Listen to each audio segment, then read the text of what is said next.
Afternoon. Welcome to this week's AI with a Create. Good to see you all, wherever you are in the world. And I've been talking with quite a few of our international audience this week. So it's been great to catch up with people who are viewing it from all over the world. So good morning, good afternoon, good evening. Hi, everyone. It's basically what I'm trying to say. Following on from last week's shorter episode, Owen McCoy, slap your own rest of your technical problems. I think, I really enjoyed last week's episode. It was good to talk to somebody who was extremely passionate about learning and development, which kind of meshes with my own background in that environment. And that's another reason why I wanted to bring Chris Rainsforth, who's our guest today. Hi, Chris. Good afternoon, good evening, good morning, everybody. Ask your questions if you're live. Ask your questions in the comments if we're not live. If you want to shoot it back, we aim to cater for everybody. And if you're watching it as a small, tiny clip on the YouTube tier list, then I've just been cut because of what too long. Chris is somebody whom I met at the Northeast Contact Centre Awards last year for the first time in person, to be fair. And that was when he was representing a very different business to what he does now. But he's returned to his roots at the forum. And as I was saying, kind of Chris Owen's passion last week, I don't know whether you caught the episode or not, but Owen's passion last week for people and people development is, I've never met anybody with that level of energy for, he's a world to himself. But I know it's something that you especially, and certainly the rest of the team at the forum as well, are very passionate about in terms of development. And I think it's not really what you guys were known for originally, right?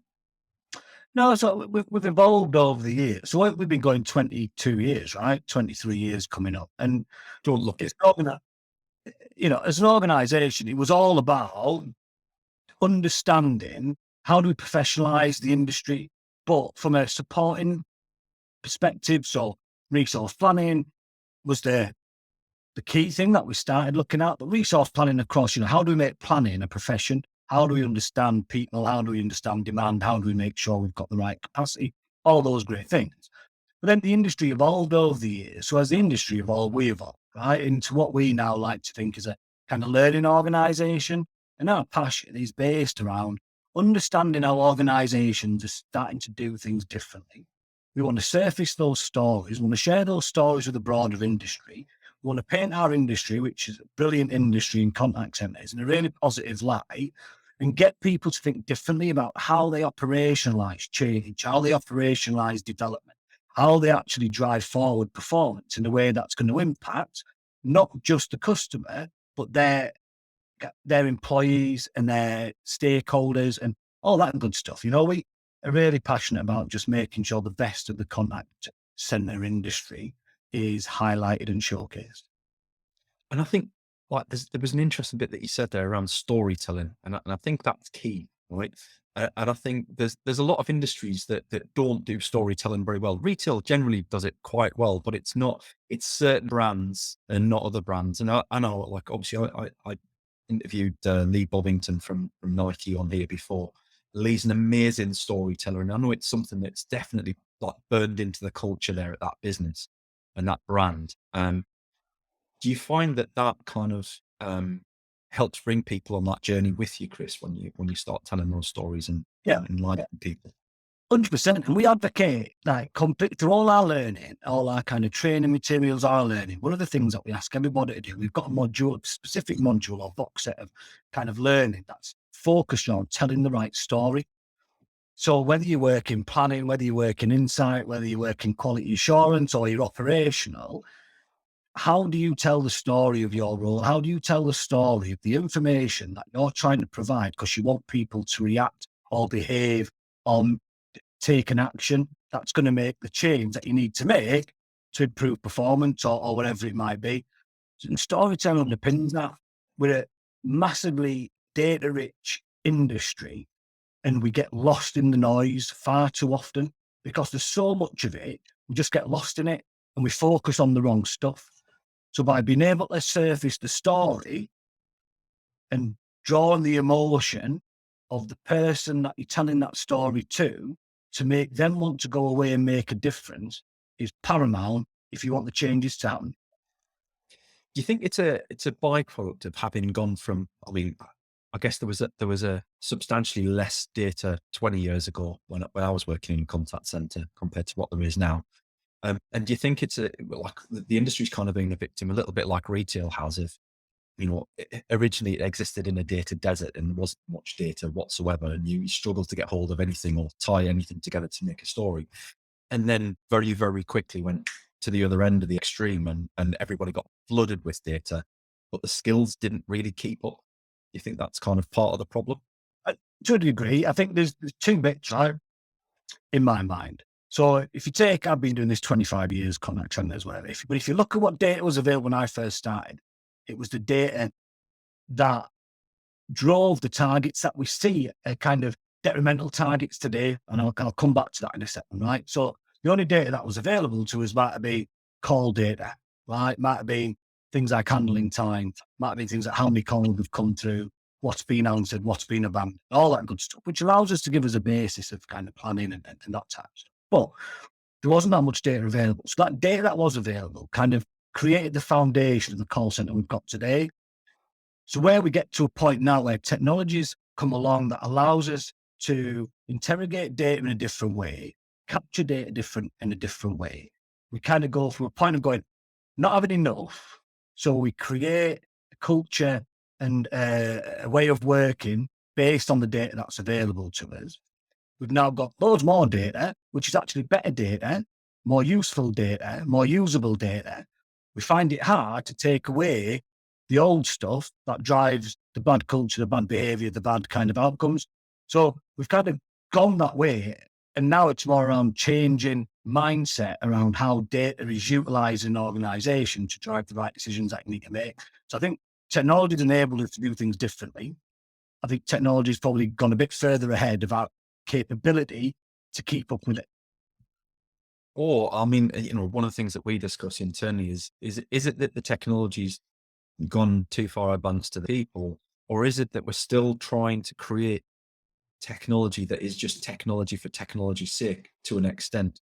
Is it a case of like we've took the use case too far and we're not really considering the end user properly in terms of what they need and how to display that information? I think that's always been the case a little bit, right? I'm not kind of going to disparage any technology firms, but I think in natural terms, technology is always, in my mind, in contact centers, has always been about 5 years ahead of ability to utilize it, right? So if you go back, I first put speech analytics into business, right, in 2012, right? Early adopter, right? And people didn't understand it, right? And you kind of, but then the growth of it over the last kind of 10 years hasn't been massive in the sense that it's not gone from 0 to 100 overnight. There's been a steady build as people built the confidence, as people built, you know, the case studies, the use case, whatever. Like, it's that kind of, so I always felt that technology is about 5 years ahead of our abilities and capabilities to utilize it in a way that's going to drive value, to essentially be able to convince people that it's worth spending money on. Take its time. And I think we've got to a point now that I think that gap has shortened. I think that gap shortened in terms of our ability. People are more reacting to that. I do think the pandemic played a little bit a part in that to kind of get people going, well, we've thought about this for a couple of years, but actually let's just do it now, right? Because we need something. So kind of, I think that's closed the gap a little bit. I do feel that the gap will grow again as we move into more of the artificial intelligence space, machine learning, that type of stuff. If you're not that way inclined, it takes people a while to get their head around it and to draw the line of sight around where does the benefit come to my organization. And sometimes that benefit comes and people see it as a benefit in going, well, I can reduce headcount. I don't want to reduce headcount because I've got a really good team. So you go, right, that's fine, but how do you redeploy the headcount to actually drive value back in your organization? But I think it just takes a while for people's kind of minds and behavior and adoption of stuff to catch up with the way we see things from a kind of implementing. It goes back a little bit to that point you made earlier on about telling the story to build the business case, right? And it's the same sort of thing with data and technology as well. As like people have spent so much time trying to bring technology in just because they can bring technology in, and forget the fact that they've got to build a business case that goes with it, or actually looking at the foundations of that business case. And that's one of the successes that we've had, like in our business, is kind of helping people to build those business cases and look at what are the use cases that you should be looking at. How do we help you build that business case, and how do we quantify it for you in a way that we can prove the effectiveness of what we're trying to do? Because that's what it should be all about. It's not about the technology. That's a side effect. That's part of the process to get where you want to be. What you need to do is raise your margin, reduce your bottom line, do whatever you need to do to make the business more effective. Prove it. Just learn to build the business case, but combine it with a story, to your point.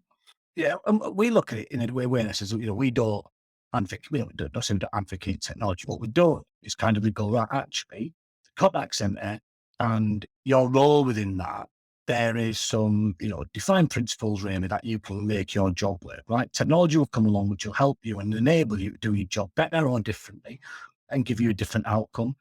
What we're trying to do is going, right, actually, what you need to understand first is the outcome you're trying to deliver, right? So what outcome are you trying to deliver as an organization? What is it you're trying to do? Is it to improve compliance? Is it to deliver better service? Is it to what, right? So 101 different things that it could be. So you go, what is the outcome you're trying to deliver? How can you deliver that? And then what is there to help support you and do that in a different way? So is there something that can support you and do it to make it smarter, more cost effective, and actually utilize your team and your people to do something that's going to add value back at the organization rather than just doing stuff for doing stuff's sake. So I guess that kind of leads in quite nicely to my next question. And we touched on this last week with Owen around, bear in mind all the advances that we've had in terms of what's acceptable in workplace, whether it's hybrid working, whether it's remote working. How has COVID impacted on the strategy that you guys use to be effective? Because you've always been fairly remote, but with sort of in-person location training as well, right? Yeah, so it changed everybody's perception, right? So we've been a remote organization since we were four in terms of the team and the people we worked remote. But we would go on site, we'll do face-to-face training, whatever it might be, more member meetings, whatever, right? So you would go out and do that. Pandemic challenged us to think differently. And then the business made a shift and said, right, we'll take all our learning, we'll create modules, put it all online. It really worked for us. Makes us more accessible, easier to do things, right? And that's fine, right? And we still get companies coming, can you do some face-to-face stuff? And that's fine. We don't have an issue with that. But we've got this library of stuff that people do. So it makes you change the way you think and makes you just behave differently. If we see how that's translating on the flip side, because, we're not a contact center in that sense, we are a learning organization, a member organization. We start to see that flip now for organizations going, how do we actually deal with the go forward plan? What do we do now to strike the balance in the right way that's going to deliver what we need to deliver as a business and what we need to do to support our people? So it's just getting people thinking differently. But for us, we'll never go back to a kind of face-to-face first approach. No way. And do you think that you guys, when you do the face-to-face stuff, that you get better quality of session out of it as a result because people appreciate it more, or because you've already done some sort of online training that sets the tone for it, and then it kind of, do you use it to follow that up, or But just is it? it's interesting. So yes and no. So I think there's a bit that I said, we have relationships with people. We have good relationships with a lot of the organizations we work with. Got 150, 160 now kind of corporate members, and then a few more that sit around that. So we've already built those relationships over a number of years. Now, like I say, doing training or on-site type events is by exception. And we do feel, it's nice to be out there and you get that engagement, but we found that we can do that just as well in a remote setting, in terms of our success rates, in terms of doing our tutorials or our networking or whatever it is that we're doing in a virtual setting. It allows us to do that. What we do twice a year is a face-to-face conference or two face-to-face conferences where we let people go in and we just have a big session on collaboration. Let's talk through some of the issues of the day. For those people that like to get together and do that type of thing. So we're not disregarding the fact that people want to do face-to-face stuff. We just feel that there's a benefit in doing it remotely for everybody. For us, we've got more capacity from an organizational perspective, you're not having to worry about travel, you're not having to worry about getting people in. And especially if you work in a remote setting or a hybrid working, why would you want to pull people into the office just to come and see me train when they can sit at home at the desks that they work at every day? You kind of, it's about finding the right balance. And I think I'm right in saying that you guys have just launched your own podcast as well, right? Yeah, so we are, well, I say it's a podcast. It's just me nattering to people, or Alison, one of my colleagues. I like talking to people, and I didn't get invited to go on other people's podcasts as much as a guest anymore. So I thought I'd best start my own. Of like, no talk to them. So yes, we say it's the forum meet. It's it is people from within our community, the forum community, that and we'll try to keep it is focused on learning. So what is the value of learning to them? What do they do to kind of continually improve their own kind of capabilities? How do they instill a culture of learning within their organizations? And we just try to, focus on those types of things, how they develop their careers, why they put the value on the learning, how do they kind of give permission or support their teams to go away and learn and develop themselves. So they're interesting conversations and focused on something that's really dear to our heart as a kind of learning organization. Awesome. Well, feel free to kind of drop the link in into the comments on the show as well once we're done with the episode, and everybody can have a look at that. It'd be good to get people's thoughts who watch this show, because I'm sure there's a lot of people that follow this show that would be interested in the same sort of things. So I guess kind of moving on from that, like what's next for the forum? Because there's a lot of stuff changed for your clients. There's, to your point, there's a lot of change in how people are wanting to do things. What are you guys looking at as your next initiatives to kind of bring that home and cement it? But I think we'll carry on doing what we do. I think the key thing for us is making sure we continue to engage with the people that we interact with to really surface what support the industry needs. So people, by doing what we do, regular networking, regular discussions, regular contact with our members, all that good stuff that you do, all that relationship building gives us the basis to go, what are the topics that people are really interested in? What topics do they need support on? We can then, cultivate what we're doing around our kind of members and go, right, who's got some good examples of that stuff? Let's bring that to the fore. Let's share that. Let's show people what people are doing. So we'll continue to do that because we've done that for 20 odd years.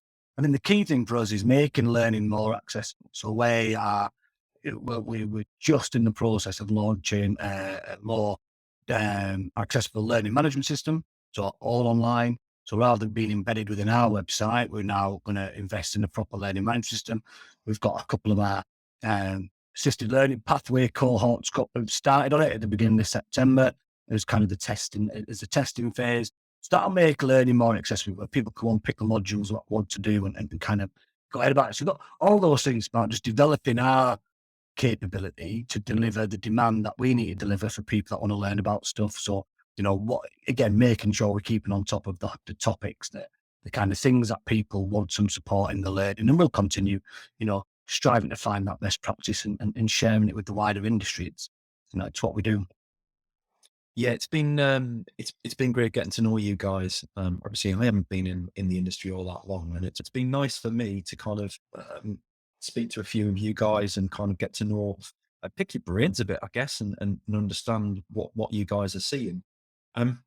One of the things that kind of crossed my mind was just when you were talking there about how some of your clients are talking about giving. It was interesting way you phrased it, and I appreciate it's not probably ideal way of phrasing it, but giving permission for people to do their training. Well, that's an interesting idea, because everybody's like, I know contact centers are much like retail. It's a very low margin environment. It's very, very cost savvy, and at every opportunity, costs are being squeezed left, right, and center. Are there any kind of innovative ways that you've seen some of your members using their agents' time effectively to train them and develop them?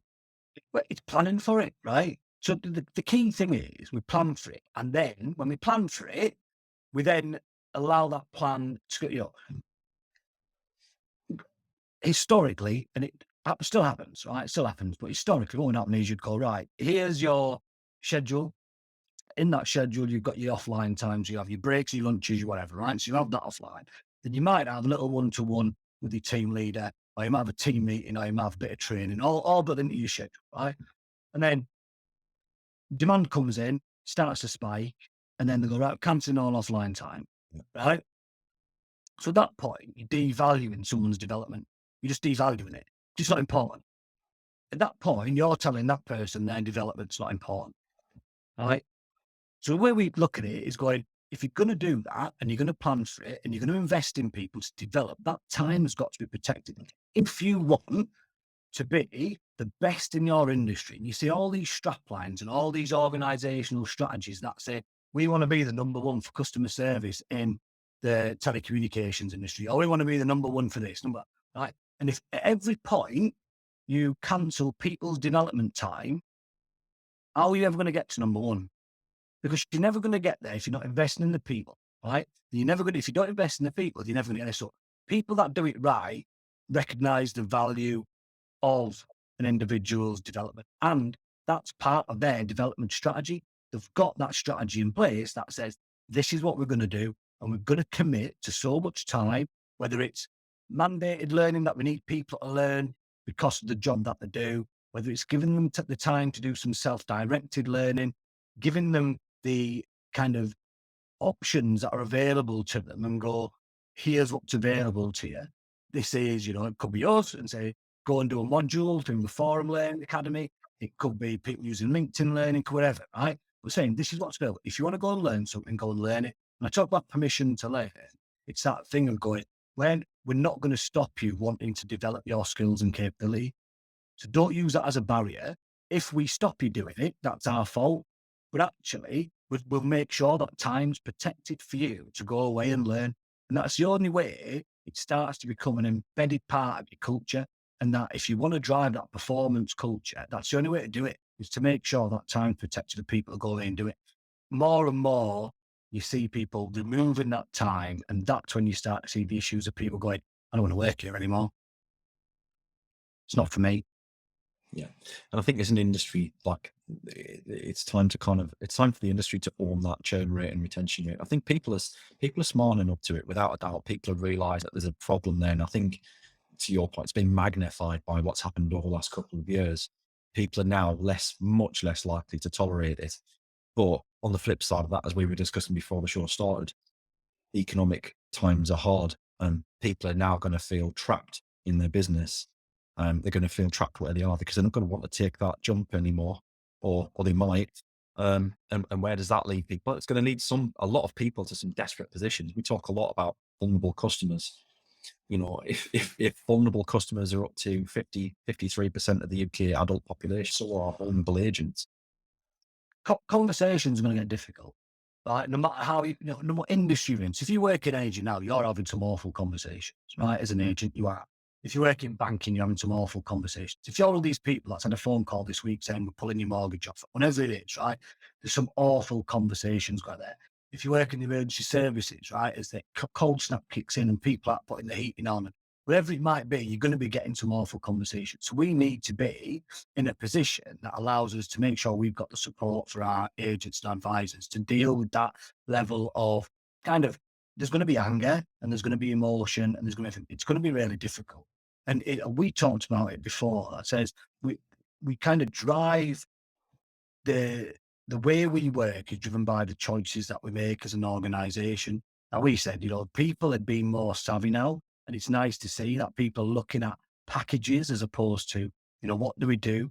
So how do we support our employees? And we can't offer more salary, but what we can do is offer these additional benefits that will help them when it comes to month on month support in the pocket, whether that's, we've seen examples of people being given a fuel allowance by the organisations as its additional kind of bonus line. We've seen people offering salary sacrifice stuff to kind of help on some of the snap. We've seen people offering discounts and all those types of things that start to, when you look at the overall package, make it more attractive from a salary perspective. The other piece we talked about is then that flexibility of what we do. And, as organisations, and I'm kind of sure you mentioned it to get a rise out of this, I'm trying to remain calm, but it's I'm going. We as an organisation can do whatever we want, right? And I said this to you before we went live, right? We are within our own destiny. So as a business, we can decide what our operating model is, and there's no right or wrong, right? There's no right or wrong.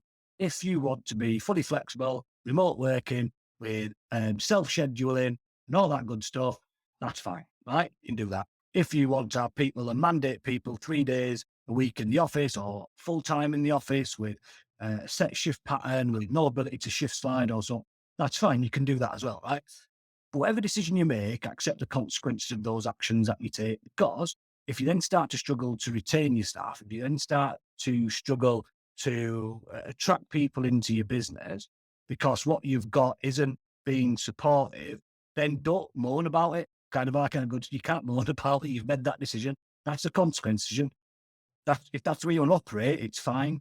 But that'll have a consequence. There'll be something that happens on the back of the decision you make.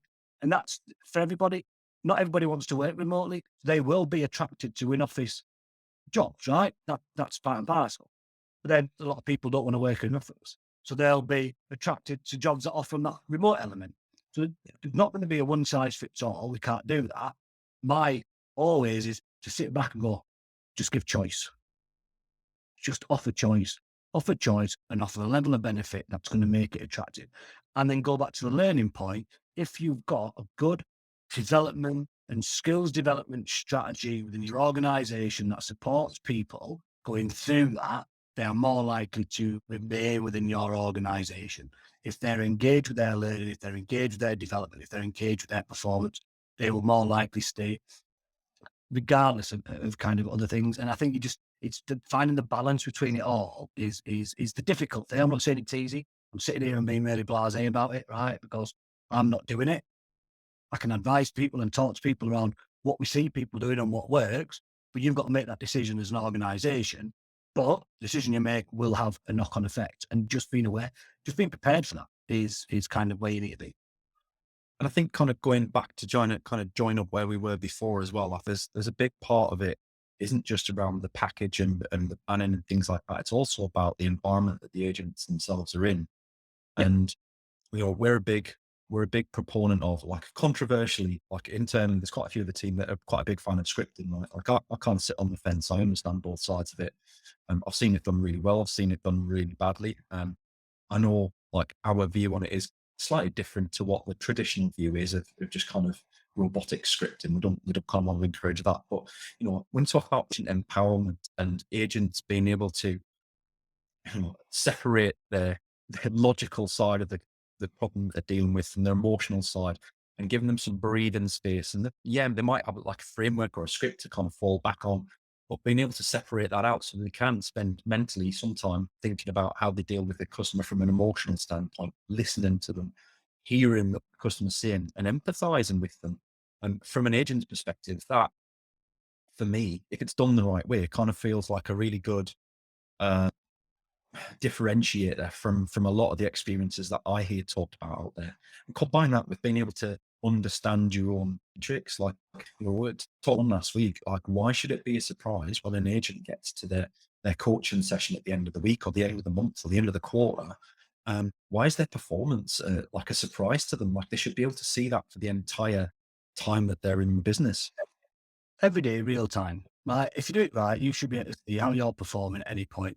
And if you can get, and there's solutions out there that help, right? But fundamentally, you need to get to a point where we talk around those stages of insight, right? So typically, what we look at from a day to day is you go, what happened yesterday, and why did that happen? So we're always reporting on the past, right? We're always looking behind and going, this is what happened yesterday. But I can't fix that. No matter what I want to do, I can't change what happened yesterday, right? I can't, right? What I can do is use that to learn about how I can change performance going forward, right? If I can do that in the day and I can make that adjustment and I can do that intervention and it's self-served and I'm self-aware of my performance, that's a better outcome for everybody. And it baffles me sometimes when we kind of have the argument around people going, well, it's difficult. It might be difficult. Nothing's easy in life. It isn't. Nothing's easy when we try to do that. But people that invest that time, invest the effort to get to a point where people are self-aware of what they're doing, we'll see greater returns. Scripting helps. Having really good knowledge base helps. Scripting in certain circumstances, having a really good knowledge base where you understand process and policy and procedure and all these things, all these tools are available to help the agent concentrate on the most important thing, and that's the person they're interacting with. Absolutely. Absolutely. I thought for a moment you were going to start talking about marriage there when you were talking about we can't change things that we did yesterday, and I know I being aware of your decisions, and I can change this today. And like I'm thinking, has he been talking to my wife? yeah. I was thinking about arguing with my daughter last night, and then I can't change that. I let it happen. It's done now. Do you know, I'm in the bad. Yep. Uh, Oh, well, hopefully everyone at home's enjoyed the conversation today. Chris, it's been a pleasure to have you on the show. I hope you've enjoyed the bit of discussion that we've had. And, if you want to come back again sometime, more than happy to. yeah, I'd love to come. I just thanks for inviting us. All right, I love talking, as you know, mate. We've had a good few chats over the years, whether virtually or kind of face to face, and I'm sure there's more to come. If anyone wants to reach out, get in touch. Some people won't be, they'll be looking at thinking, what's this idiot rattling on about? But if they want to extend the conversation and challenge my thinking, I'm more than happy to take it. Well, that's it. That's what I always say to people is like, you might have a different viewpoint to me, but we shouldn't shy away from that conversation. And like, people are all entitled to their own opinion, and like, it's good to air those opinions and because that's how change happens. That's how things get bettered. It's not by living in a sandbox where you just kind of echo your own opinion all the time. It's by being out there and saying what you think and feel, and articulating why you feel that way, or why you think that way. And then being open to discussion on it, not just kind of shutting people on and blocking people and things like that. Yeah. Just The only way we develop, isn't it, as humans, is to kind of take that broad spectrum opinion and then form your own going forward. It's like, I've kind of formed my opinion of contact centers, the industry that people, I love it, right? I don't ever see myself working in any other industry ever in my life, right?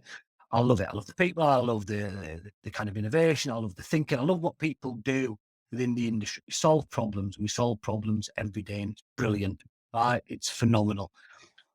But I have a way of working. I have a standard. I have my ideas, and I have my kind of my attitudes towards stuff. And other people don't, and that's fine. But I've only got better over the years from learning, from having conversations with people like you, Paul, and others, where you kind of go, I've not thought about that. Actually, that's a really good point.